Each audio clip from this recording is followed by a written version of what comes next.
ایران کا ایک شہر ہے کرمان، وہاں پہ ایک شخص ہے حاج ماشاءاللہ، غالباً اب بھی زندہ ہے۔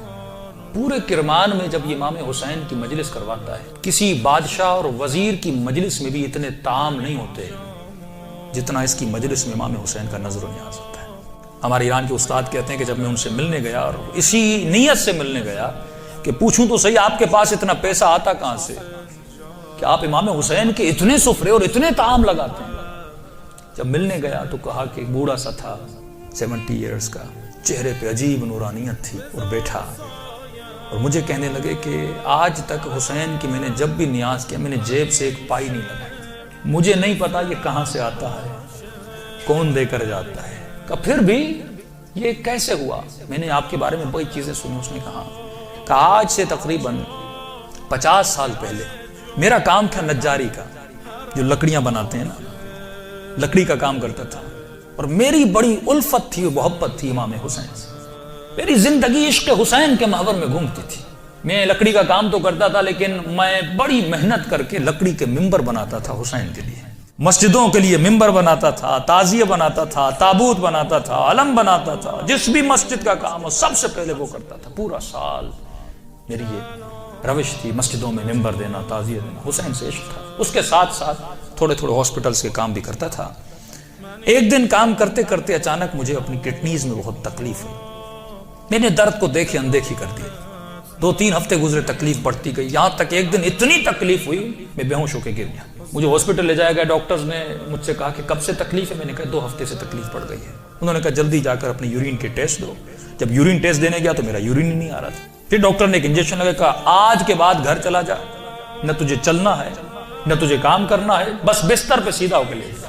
کہ جب گھر پہنچتے پہنچتے میرے پاؤں پھول گئے، اور کہتا ہے کہ مولانا اس دن کا سونا 4 سال تک میں اسی طرح بستر پہ سویا رہا، بدن پھول گیا، نہ ہاتھ ہلا سکتا ہوں نہ پاؤں ہلا سکتا ہوں، یہاں تک کہ میں نے آنکھوں سے دیکھنا بھی چھوڑ دیا، بس مجھے کانوں سے آوازیں سن جاتی تھی۔ جب اس تکلیف میں پہنچا نا، اپنے جتنے رشتہ دار تھے سب چھوڑ کے چلے گئے۔ ایک میری بوڑھی ماں تھی، لوگ میرے قریب نہیں آتے تھے کہ یہ بیمار ہے اس کے قریب نہیں جاؤ، لیکن میری بوڑھی ماں میری خدمت کرتی رہی۔ ماؤں کی قدر کرو جب تک زندہ ہے۔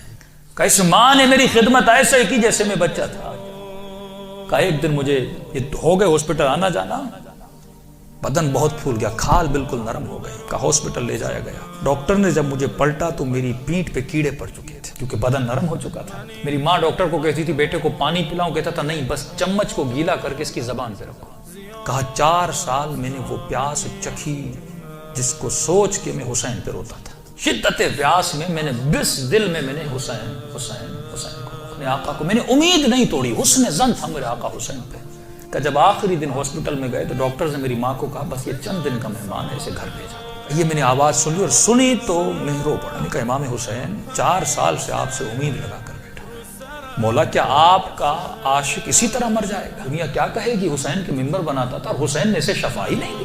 تو میری ماں نے گھر کے سرداب میں لا کر مجھے سلا دیا۔ کہ وہ دن تھے محرم کے دن، پہلی محرم ہوئی، میری ماں نے جلدی جلدی گھر میں صفائی کرنا شروع کی اور نیچے آئی، کہنے لگی میرے لال محرم شروع ہو گیا ہے، اب میں تجھے حسین کے حوالے کرتی ہوں، میں جاتی ہوں مجلس سننے۔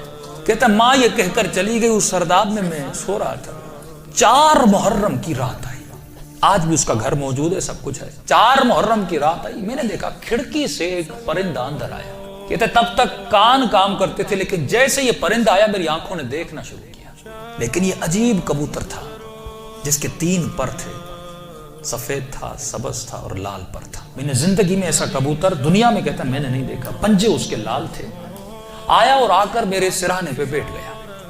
بیٹھنے کے بعد اس نے کلام کرنا شروع کیا، میرے کانوں میں آواز دے کر کہا تجھے پیاس لگی ہے، کچھ کھاؤ گے، کچھ پیو گے؟ کہا 4 سال سے زبانوں پہ تالا لگا تھا پر اب یہ تالا کھل گیا۔ میں نے کہا مجھے بہت پیاس لگی ہے، اتنے سالوں سے پیاسا ہوں۔ کہ پتہ نہیں اس کی چونچ میں کیا تھا، اس نے میرے منہ میں ڈالا، بس وہ بدن میں جانا تھا، ایک عجیب سی فرحت مجھے ملی۔ پھر وہ پرندہ اڑا اور اڑ کے سامنے کرسی تھی اس پہ بیٹھ گیا۔ اب میں کہہ رہا اپنے ذہن میں یہ کہہ رہا تھا کہ مولا حسین اگر تو نے بھیجا ہے تو یہ اڑ کے میرے پاس آئے گا یا میرے بستر کے نیچے جائے گا، اگر تو نے نہیں بھیجا یہ اڑ کے چلا جائے گا۔ اتنا کہنا تھا، وہ پرندہ اڑا اور میرے بستر کے نیچے جا کر بیٹھ گیا۔ کہ بس اتنا ہوا، لیکن ابھی بھی بستر پہ لیٹا ہوا ہوں لیکن تھوڑی فرحت مجھے مل چکی ہے۔ اب سوچ رہا ہوں یہ پرندہ کون ہے, کہاں سے آ رہا ہے. اتنے میں صبح ہوئی, میری ماں نیچے سرداب میں آئی اور اس کے ہاتھ میں رومال تھا. پہلے زمانے میں جب لوگ روتے تھے تو ایک رومال رکھتے تھے. کہ جلدی دوڑی دوڑی آئی اور گیلا سا رومال تھا, اس نے اس رومال کو میرے اوپر نچوڑنا شروع کیا. تو میں نے کہا کہ اماں یہ کیا ہے؟ کہا یہ حسین کے غم میں جو آنسو بہائے نا تیرے بدن پہ مل رہی ہو تاکہ خدا تجھے شفا دیتے. کہ یہ کہہ کر میری ماں چلی گئی. جیسے جا رہی تھی میں نے کہا اماں اگر زحمت نہ ہو, ایک کبوتر ہے اس بستر کے نیچے, اگر زحمت نہ ہو اس کے لیے تھوڑا دانا اور پانی رکھ لو. ماں نے کہا کبوتر کہاں سے؟ کہا بس رکھ لو. کہ ماں آئی اور اس نے نیچے دانا رکھا, پانی رکھا, چلی گئی. کہتے غالباً 10 محرم کا دن ہوا, عاشورہ کا دن ہوا. میں نے کہا مولا حسین آپ کی عاشورہ بھی آ گئی, اب بھی مجھے شفا نہیں دو گے؟ کہا رو ہی رہا تھا کہ اچانک میرے کمرے کا دروازہ کھلا اور میں نے ایک نورانی شخص کو اندر آتے ہوئے دیکھا. کہ تب بستر کے ساتھ جو کرسی تھی وہاں آ کر بیٹھ گئے. بس میں نے چہرہ دیکھ کے سمجھ گیا یہ میرا حسین ہے. مجھے نہیں پتا میں نے کیسے سمجھا, لیکن میں نے دیکھا, میں سمجھ گیا یہ میرا آقا حسین ہے. کہہ رہا جیسے میں نے امام حسین کو دیکھا, خود کہتے میں نے مولا کا یہ بازو پکڑ لیا اور بازو کو پکڑ کے میں نے حسین کو لپٹنے کی کوشش کی. کبھی بازو کا بوسہ لے رہا تھا, کبھی ہاتھوں کا بوسہ لے رہا تھا. کہتا جب میں نے ہاتھ دیکھے نا تو مولا کی انگلیاں کٹی ہوئی تھی. میں نے کہا میں قربان جاؤں میرے آقا, 4 سال سے انتظار ہے, میری جان آپ پہ فدا مولا, اتنی دیر لگا دی اپنی زیارت کر. امام حسین نے اپنا ہاتھ میرے سر پہ پھیرنا شروع کیا.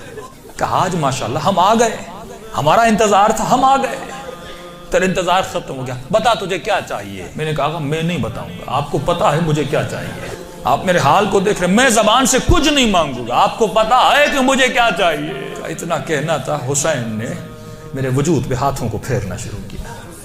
میرے ہاتھوں کو پھیرا, میرے کاندھوں کو پھیرا, میرے جسم پہ ہاتھ لگائے. کہا آج ماشاءاللہ جو تجھے چاہیے تھا حسین نے دے دیا. میں نے کہا آقا آپ کا بہت شکریہ. کہ مولا میں نے ایک نظر کی تھی. کیا کی تھی آج ماشاءاللہ؟ مولا میں نے نظر کی تھی اگر آپ مجھے شفا دیں گے میں 10 دن آپ کا نیاز کروں گا, 10 دن مجلس کروں گا اور 10 دن آپ کا نیاز کروں گا. امام حسین نے کہا آج ماشاءاللہ 10 دن اپنی طرف سے کرنا, 8 دن میری طرف سے کرنا. کہا مولا 8 دن کس چیز کے؟ کہا آج ماشاءاللہ 10 دن تو حسین کے لیے کرے گا اور 8 دن میری طرف سے میری اماں زہرا کے لیے کرے گا. یہ کہہ کر حسین چلے گئے اور جب چلے تو میں رونے لگا. اتنے میں وہ پرندہ بستر کے نیچے سے نکلا اور اس نے پرواز کرنا شروع کی. کہتا مجھے نہیں پتا وہ پرندہ پڑھ کیا رہا تھا, حسین آواز میں کچھ کہہ رہا تھا. آواز سن کے میری ماں دوڑتی ہوئی نیچے آئی. اسی نیچے آئی لیکن دہشت اتنی تھی اس آواز میں, میری ماں اندر نہیں آ رہی تھی, پیچھے سے کہہ رہی تھی ماشاءاللہ یہ کمرے میں آوازیں کیسی ہیں. میں رو کر کہہ رہا تھا اماں اندر آ جاؤ, حسین نے مجھے شفا دے دی. یہ بوڑھی ماں دوڑی دوڑی آئی, کبھی دائیں دوڑ رہی ہے کبھی بائیں دوڑ رہی ہے. کہاں ہے میرا آقا حسین؟ کہا میں بستر پہ بیٹھا تھا, وہ سوجن ہر چیز ختم ہو گئی. کہ یہاں تک وہ کبوتر پرواز کر کے چلا گیا. یہ بوڑھی کبھی کرسی کے بوسے لے رہی ہے, کبھی بیٹوں کے ہاتھوں کو چوم رہی. یہاں میرے حسین کے ہاتھ لگے تھے.